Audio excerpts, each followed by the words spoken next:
Weddington Hills. Taylor Sanders says it was 2020. She admits she owed dues, according to HOA records, $400. They said it hadn't been paid for a year. The HOA sent her multiple letters. She says she never got them. Then things snowballed.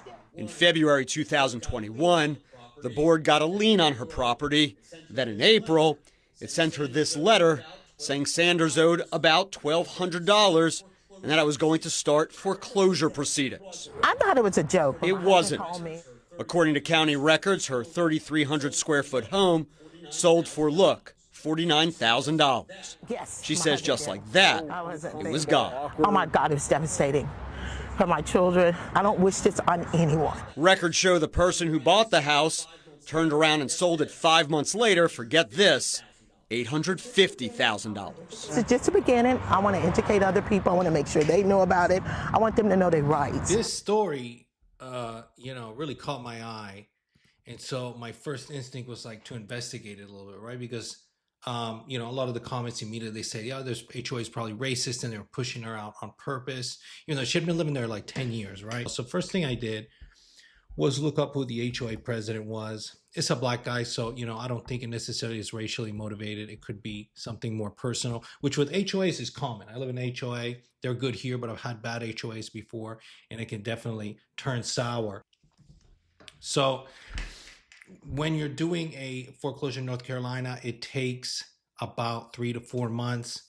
I thought it would be longer, so it's actually quite short, right? But from when she got those first letters, right, that she said she didn't receive, it would have been a full year. But anyway, the notification when there's a foreclosure hearing, right, that has to be delivered by courier. So that's probably why they had the verification that it was actually delivered to her, right? And they have to send that out at least 45 days before filing the notice. Then there's a 10-day notice period. Then there's a notice of sale. There's a lot of different stuff that goes on. But anyway, throughout that period, then when finally the 4 months is up, right, and there's the foreclosure auction, everybody's notified. This is open to the public, right? So someone bids, they win, right? There's a 10-day upset bid period, right, where the owner is notified again. And anybody can make another bid and it reopens the bidding. Now, this is specific to North Carolina. Then even after that 10-day period where nobody else has set another bid, there is another 10-day period where the original owner of the property or borrower is notified, and they have 10 more days to pay the remaining debt, which at that point was like $1,200 in fees. So even after all of this, even after the foreclosure was done, and then 10 days after that, then there's another 10 days where she could still just pay the fees, and the whole thing would, go back to normal. Now there's a few things, then after that period, then it's when it's sealed and done. But it would be 4 months of that process. Now there's a few things you could have done to stop this. As you can imagine, get an attorney. Just a simple filing something, disputing that debt or anything can drag on a case for years and years and years.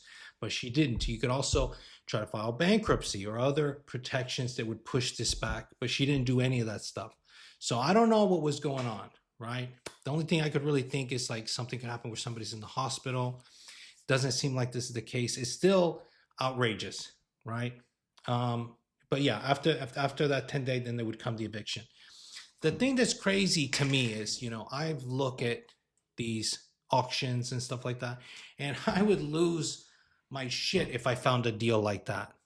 $45,000 that has a worth of $850,000 seems very strange to me. Very strange that a deal that good went through all of those phases and not a single person bid on it, right? Because it's such a little amount of money. Now say, okay, that for some reason there's just not a lot of people in that town that are into these auctions, but the neighbors, everybody else in the neighborhood, they would have been aware of this, and at least a couple $100,000. You're telling me nobody pushed that? Seems very strange to me. This is all the stuff I could find. I want to dig a little bit more into this. At minimum, there should be legislation that has to meet a certain quota, right? Just like a tax lien. When you have a house and there's a tax lien on it, it has to be a few years. It has to be a percentage before they can just come take your house. It's not like you can owe $5,000 in back taxes on a $5 million house and they swoop in, right? It doesn't make any sense. So hopefully they do something about this. It just seems very strange to me, very suspicious. A lot of the comments also, they blame her, like, why didn't she see? But realistically, it's still unfair, no matter how you slice it, that you can lose your house over $1,200 in just 1 year or less. I mean, come on, let's be honest. I mean, that's my 2 cents. What do you think?